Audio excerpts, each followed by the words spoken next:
I'm always looking for ways to show my cat how much I love her. And with Fancy Feast gems, I can pamper her whenever I want with a savory gravy on top of a gourmet mousse pâté. The pyramid shape makes serving simple, so all I have to do is peel and plate to make mealtime feel extra fancy. And with 2 entrees in every pack, it's easy to turn every day into the extraordinary. Fancy Feast gems. We all love a legendary comeback, and Degree Original Cool Rush is back and better than ever. Cool Rush isn't just a scent, it's a movement, a fan favorite that delivers bold, fresh vibes and all-day sweat protection. Whether you have a man that spends hours in the gym, heads into the office early, or is just trying to stay fresh on a long day, Cool Rush has their back. Head to your local Walmart or Target and grab Degree Cool Rush, the fan favorite scent from the world's #1 antiperspirant brand. Thanks for listening to the Red Treehouse, where I tell you scary stories to keep you up at night. You can listen to the Red Treehouse wherever you stream podcasts. Just be sure to follow, like, and subscribe. Oh, and leave a 5-star review. The Red Treehouse is dedicated to my dad. I love you, Pop. I've always said that my favorite episodes are those where an author submits a story for narration on the show. And I've always approached it with the utmost respect because they've entrusted me with their creation, something they've invested time, energy, and resources into.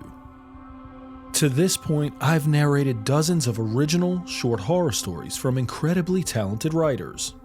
And today, I have another one that is guaranteed to keep you up at night. In less than a week, author Elle G. Keating will release her debut novel, Don't Wake Up.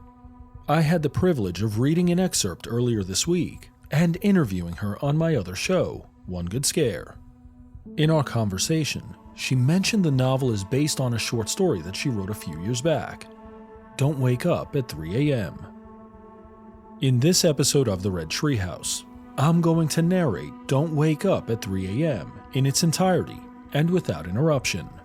And you can find where to follow Elle and purchase her novel when it releases on October 30th in the show notes. So sit back, turn down the lights, pull up the covers, and pay close attention as I read Don't Wake Up at 3 a.m. I'm your host, Will. Welcome to the Red Treehouse.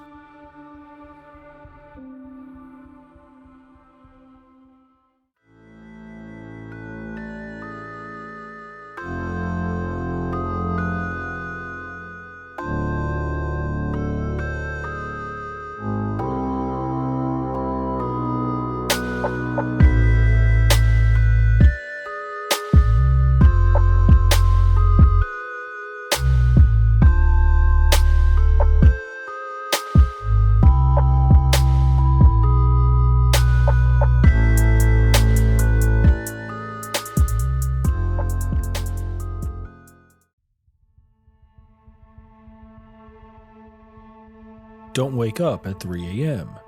Written by Elle G. Keating. A recurring nightmare continued to wake Lila every night that week. She grew concerned by the increasingly terrifying visions.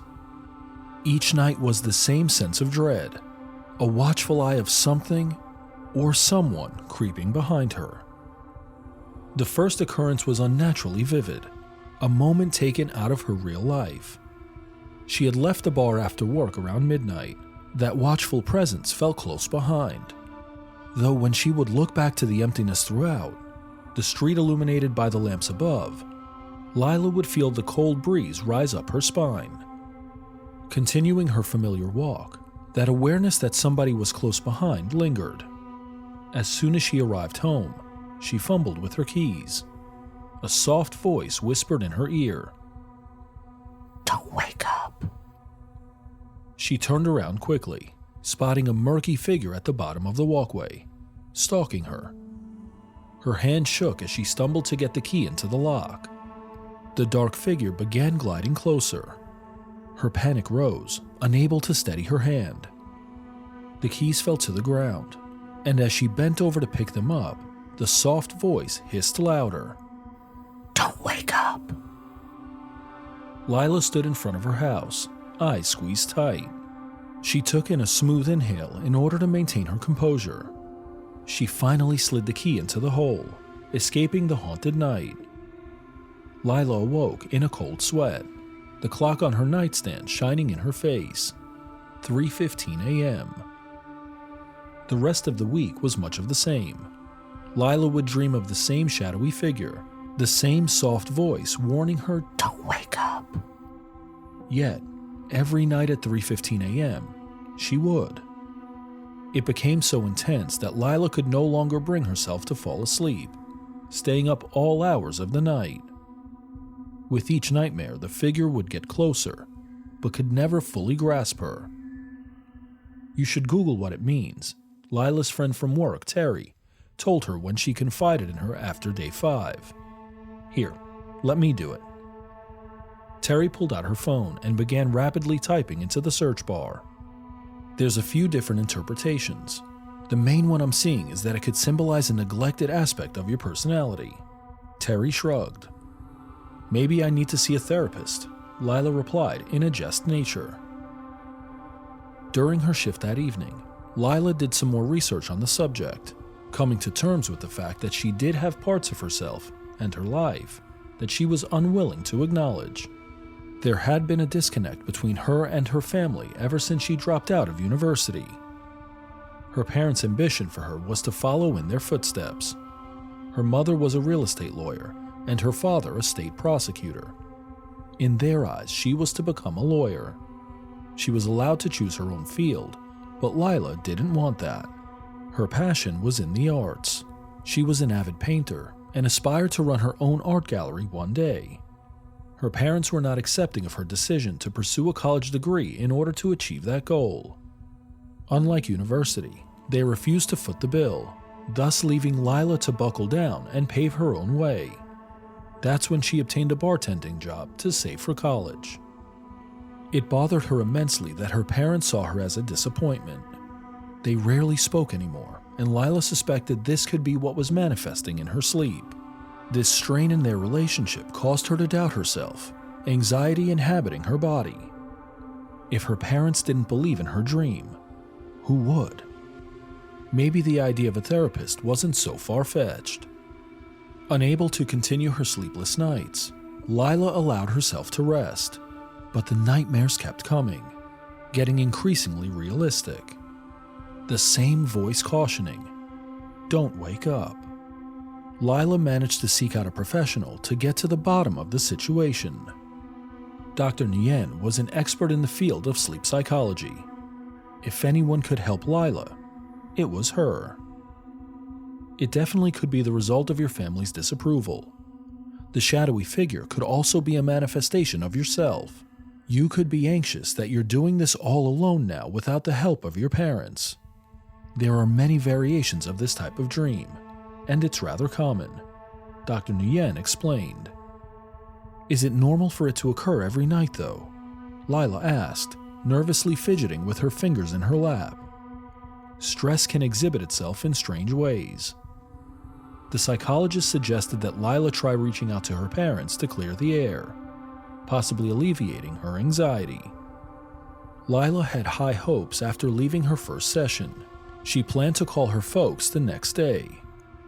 She went to sleep that night a little less frightened, reiterating to herself that it was all in her head. She was exhausted from the lack of sleep and gladly slipped into bed, resting her head peacefully on her down-filled pillow and dozing off instantaneously. The therapy session didn't stop her from dreaming that night. This time, the setting had changed drastically. She found herself in a secluded forest, alone. The moon lit up the night sky with its soft glow. Gray clouds slowly rolled in, blackening the woods around her. A sense of disquietude came over Lila as she scanned her surroundings. There was no path, no nearby roads, just trees, old, leafless trees, their branches twisting high above, reaching for the sky. Lila carefully watched her footing as she sifted through the brush. She pushed past branches, their weak limbs snapping, creating her own path. "Hello, is there anyone out there?" she called out. "Hello." She valiantly observed her surroundings as she made her way deeper into the woods. Her unease shifted into dread. Someone was out there. She just couldn't see them, but she felt them. She pushed further, quickly, stumbling upon an old, rickety wooden bridge. "Hello," she shouted again. In the silence, she could hear twigs snapping behind her. Her head swiveled sharply, searching the moonlit forest. Don't wake up. The soft voice echoed through the trees. Her heart was in her throat. The ominous aura had returned. It loomed behind her, gliding down through the trees. She turned to the barely standing bridge. Its planks were cracked. The ropes holding it up were severely frayed by the outdoor elements. She had to make a quick decision as the shadow edged closer. She decided to take her chances with the bridge. She slowly placed a foot on the first plank. It split under the pressure.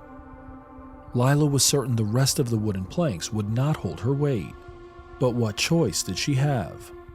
She closed her eyes and took a deep breath. "It's just a nightmare. It's time to wake up," she told herself. Don't wake up. The soft voice now screeched with intensity. Lila jumped back, losing her grip on the earth. As she hit the ground, she found herself back in her bed. Her body covered in sweat, she could hear the thud of her heartbeat in her ears. She had to catch her breath. The impact was so strong, so real. She threw off her blankets and glared at the clock on her nightstand. 3:05 a.m. She sat up, readying herself to turn on the bedroom light, when the closet door creaked open slowly, leaving a small crack ajar. She grabbed hold of her blanket, shielding herself from whatever stood behind the door. "It was just a dream. There's nothing there," she repeated to herself. She sat there for several minutes, repeating the same mantra. "This is ridiculous," she said aloud as she got up, slammed the closet door, and turned on all the lights in the apartment. There was no going back to sleep after that. The next 2 nights, Lila did everything in her power to try and stay awake. She kept all the house lights on and drank energy drinks while she blasted loud music into her headphones. It worked at first, but after her exhausting double shift the next day, Lila could no longer deny herself the rest she needed. She laid on her bed, music still blaring in her ears, but drifted off anyway. There she stood inside the secluded forest, this time standing right in front of the old bridge where she was last. The whispering wind grabbed her attention. The shadow was closer than ever. Lila didn't have time to think. She just ran. She sprinted across the bridge, almost making it when one of the last planks gave way. Lila's leg slid down, trapping her. She attempted to pull herself from the hole, but her arms felt like they were made of rubber. Her head shot back. Her fear was palpable. She began to scream out for help as the figure reached her.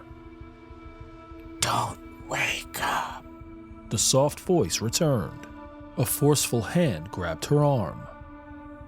Don't wake up. Regardless of this continued demand, Lila woke up in a breathless panic. 2:57 a.m. The clock read with its illuminating glow. Her eyes darted around the dim room. She felt a chill encapsulate her body. Someone was here in the room with her. She laid still, breathing heavy, shallow breaths. She could feel a presence. The sinister being was watching her. She pressed her eyes shut with the hope that this eerie feeling would disappear, hoping this was a continuation of her nightmare. Instead, she could hear the squeak of her closet door, slowly swinging open once again. She pulled her duvet over her head, hiding like a small child from a monster under the bed. Lila held her breath, reciting in her head words of comfort. It's just your imagination. There's nothing in the room. It's just in your head. With that sentiment, she slowly pulled the duvet down under her eyes, scanning the room. Nothing but the glow of her clock. She exhaled sharply with relief, adjusting the blankets back into place. As Lila attempted to settle herself, the light on the clock began to flicker aggressively. The jarring luminosity made her head spin. As she sat up to fix the problem, she felt pressure on her chest pushing her down into the bed. It felt as though the same forceful hand from her nightmare was stopping her. The cold chill returned, flooding through her body. She wanted desperately to scream out for help, but when she opened her mouth, only a soft whimper came out. The flickering light slowed down. Lila's eyes were glued upward, not knowing what she was dealing with. The light suddenly shut off, leaving the room in total darkness. It's just your imagination. There's nothing in the room. It's just in your head. Lila managed to whisper to herself through gritted teeth. Slowly, the sharp pressure lifted from her chest. It's just in your head, she repeated. Suddenly, the clock's light engulfed the room, highlighting the ghoulish features of the floating figure hovering above her. Its face so sunken in it was almost skeletal, skin horribly deformed, a ghoulish dark gray mixed with purple. Stringy, long dark hair dangled above Lila, its black eyes staring into Lila's soul. The figure continued to hover as the lights began to vigorously flicker once more. As they persisted, disorienting Lila, the figure's sunken features contorted. All its skin faded away, leaving nothing but pointed bone covered in congealed blood as it let out an ear-piercing shriek. Lila laid frozen in fear, glaring into the black holes which were once eyes. Blood dripped from its gaping mouth as it lowered towards her. Lila finally let out a blood-curdling scream. The figure shrieked along with her. The light of the clock stopped flickering. 3:01 a.m. The figure dissipated, taking Lila's soul with it. Don't wake up before 3 a.m.